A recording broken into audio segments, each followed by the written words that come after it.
welcome to the channel and another episode of The Woo. A little present to you, and it's 5 beginner tips that I wish I knew when I first started running, so let's move on to them right now. One of the biggest tips I like to say to beginners is add a lot of easy mileage in by mixing up your runs. Easy running is basically running at a pace where you feel really comfortable. You can probably feel like you can run for hours and hours, and you can have a full conversation without gasping for air or even taking heavy breaths or even small breaths. Just literally really comfortable, almost like you could have a phone call whilst you're running. So that's easy running. And if you're heart rate training using heart rate monitors and Garmin's and all that, then this would be considered your personal zone 2. If you know your own personal zones, that's where roughly easy running sits. So why do we need this easy running, and what does it do? Well, trying to put it as basic as possible, that when you're easy running or in these low zones, your body is becoming really efficient at using oxygen. Plus, it can get all the blood to all your muscles, all your capillaries are fully used, you're not short of breath, and the most important thing really is when you're in the low zones, you're not creating pools of byproduct such as lactic acid. When you breathe efficiently, you can expel carbon dioxide, and we all know we don't want carbon dioxide pooling in our blood. So yeah, that's how we get more efficient using oxygen. Your body can get used to this, and it starts to develop that sort of aerobic engine, being really efficient to use oxygen. If you think of a pyramid, and the bottom, the largest bottom slab holds everything together that you are as a runner, the bottom will be pretty much your sort of overall endurance aerobic engine, and that's where most of the easy running develops. Another thing that we need is being able to convert fat into energy. Obviously everyone knows that carbohydrates produce energy, but when we're fully oxidated, we can actually use fat as your main source of fuel. Again, in the zone 2, that's what your body is mainly using for fuel. And there's more things with easy running that is beneficial. It's a time when you can practice breathing. Try to use your diaphragm more than your chest. You can also look at your form, start to really think about where your feet are landing, keeping a good posture. So many things you can practice when you're easy running because you're fully efficient, you're not struggling thinking about catching your breath, and you're really comfortable so you can actually think properly. Even more positives is use it for recovery days as well, called active recovery. Go for a really light easy run to sort of get that blood moving around your body to the muscles that are sore. Obviously if you have acute injuries with really sharp pains, something that's really debilitating, then obviously get that checked out. But general muscle soreness, you can actually increase the recovery by just going for a light run. It doesn't have to be too long. You really want to just get the blood flowing through your body because it helps, again, flush out that lactate that's built up from the hard sessions that you've been running. So moving on to tip number 2. So try not to overstride. Overstriding is a term in running form where your foot goes further out of your center of mass, creating a braking force. Now if you imagine you leaning forward slightly and somebody gives you a little nudge from the back and you start to fall face forward, then you're going to put out your foot to stop you falling. You don't want to create that force, so you want to take that away. The way to take that away is drag your landing foot further back so it's basically underneath your center of mass. So we eliminate that braking force, we create just that pushing force, and then it becomes much more efficient, so you're going to get less tired because you're not creating a constant braking force in your stride. Now you can see that there's just a pushing force, and that's what you want to focus on. So have a little think about the next time you run. Just be conscious where your landing foot is. If it's going too far out, try and ease it back a little bit and try and get it underneath you, especially to take note when you're running down hills. When you're running down hills, you've got that extra force of the gravitational, the gravitational push of the hill going down, plus you're accelerating more and you typically running a lot faster when you're going downhill. Sometimes I try to ease down, control my body to make sure I've got my form correct, because if you're overstriding when you're going downhill, you're going to be putting more force through your braking motion if you are overstriding, and it's going to become a little bit jarring. So it's a little bit like you're working against what you're trying to do. You're trying to run downhill.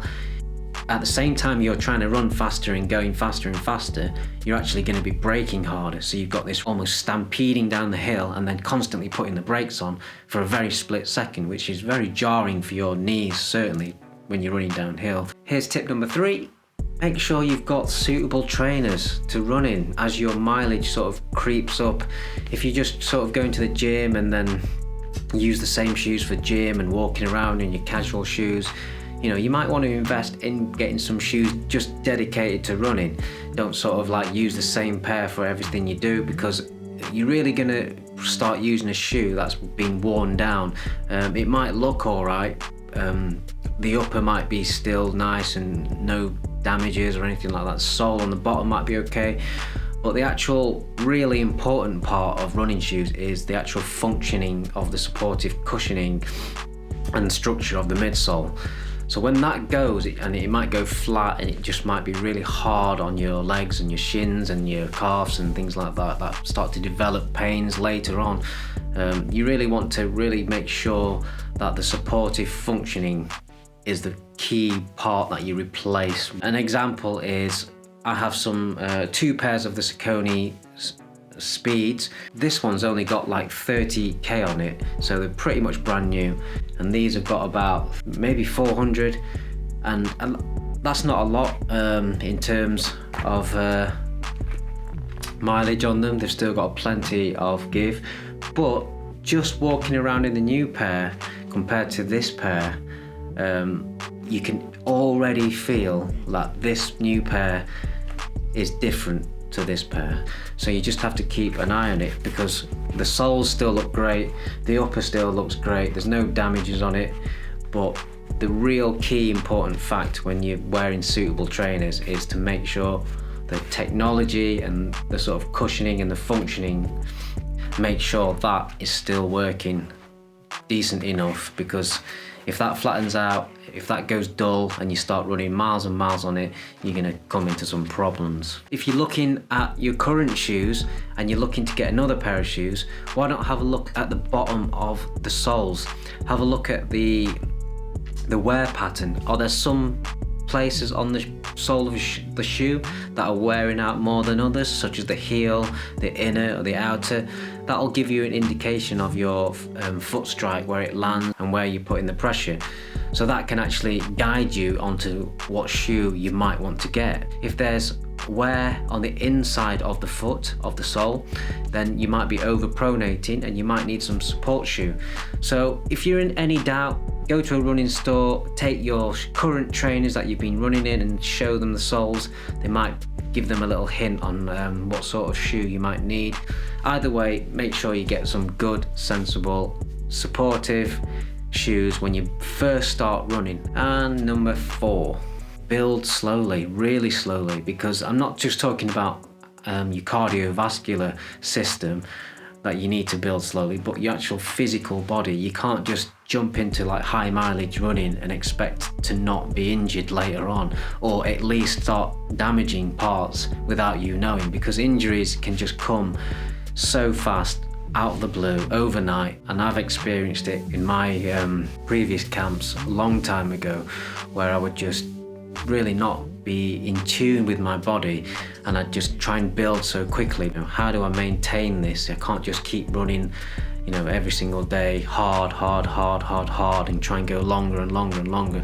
You have to start looking after your body and really maintaining that sort of benefit that you're getting. Otherwise it comes sort of crashing down. You might have shin splints if you're running poorly, with poor form, and as you've been running hard over and over again, it becomes bad habit. run shorter distances but have a better quality run, which is like breathing properly, making sure your body is efficient, making sure your form's better, and really put some time into it. Don't just rush and try and pile on every single week some more mileage and try and get faster, because although you will feel that initial benefit of doing activities and exercise, obviously, but eventually in the long run it kind of plateaus and you either stay really the same or you just get injured and you feel demotivated. And this tip also relates to the easy running tip that we just talked about. When I say don't just keep trying to run faster and longer all the time, think of where you're mixing up your runs, you're really working on the quality of your run session rather than quantity. If you're running a 15k run in this sort of grey area where you're not really working the low end of your body's aerobic system and you're not really working the high end of your aerobic system, you're sort of like wavering in this grey area in the middle. Of course it's physical activity, of course any exercise is great, but you're not really maximising the run really. As a beginner, you might do most of your running in this sort of middle grey area, but as you get more advanced, you really understand these two things on the side of this grey zone that you really need to work on, which is your low zones with the aerobic fitness, endurance, and then these sort of high threshold ends where you start pushing those lactate thresholds, speed and endurance and strength, and they all combine together. But if you're spending so much time in this middle bit, then you're really not really getting the quality session that you could be getting. So go for quality rather than that sort of overall piling on the mileage and trying to get faster on top of each week, just going a bit faster. It's not a good formula really to improve. Moving on to the last tip, number 5. So this tip is about setting goals, no matter how small those goals are. I think if you set little goals, little challenges, little tasks within your running, it makes it not only more fun, but it actually makes you more motivated to carry on with your running. A lot of people might start running, feel demotivated some days, some weeks, and then it all comes crashing down and you suddenly start taking big breaks. What you set out to initially do when you were motivated, you've not carried through. So for me, I think setting little goals, no matter how big, is the best way to sort of feel that achievement where you can tick off an achievement, tick off a box at the end of the week or the month. When I was first starting to run, I would make sure I'd think this week I'm going to go for 3 runs, and then you'd have to make sure you get those 3 runs in. And then even if it's raining, even if it's cold, even if it's the conditions where you just want to sit inside, you think I need to get that 3rd one in and I've got like 3 days left of the week, it has to be today or the next day. You start thinking like you need to tick these tasks off. So it makes that little bit more fun, a bit more motivational to try and complete these running tasks. Rather than having no goals, no set tasks, you almost start to run when you feel, and when your motivation's down or you just can't be bothered a little bit, then that's when you just think, never mind, I'll do it tomorrow. Whether it's for goals, for times, or fitness, or just staying active, anything like that, I think having little goals, little tasks that you set yourselves weekly, monthly, is the best way to make sure you stick with it.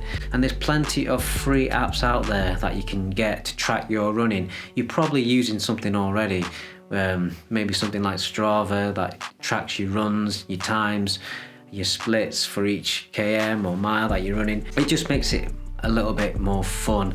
So if you enjoyed this episode, please subscribe, like, and I'll see you next time.